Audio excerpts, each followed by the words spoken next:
बिस्मिल्लाहिर्रहमानिर्रहीम। मैं हूँ आपका खादम चौधरी आबद अवामी मसाइल के साथ।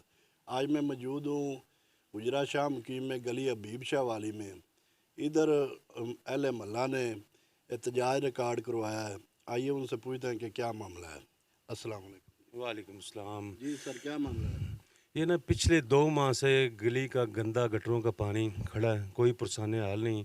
छोटे छोटे बच्चे इसी गंदे पानी से गुजर कर साथ ही हाई स्कूल उधर जाते हैं, और टीचर भी इसी गंदे पानी से गुजर के जाते हैं।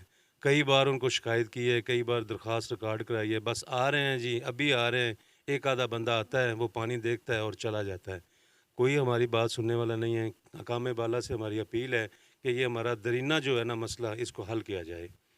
जी, ये अहले महल्ला का जो है एहतजाज है कि म्यूनसिपल कमेटी वालों को इसके बारे में इतला दी है। वो कहते हैं हम अभी आ रहे हैं, अभी आ रहे हैं, लेकिन वो इधर नहीं आते।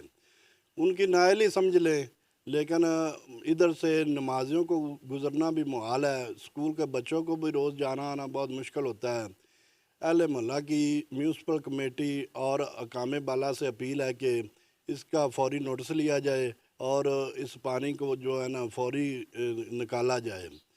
मिलता है किसी नए प्रोग्राम के साथ, तब तक के लिए इजाज़त दें। पाकिस्तान जिंदाबाद।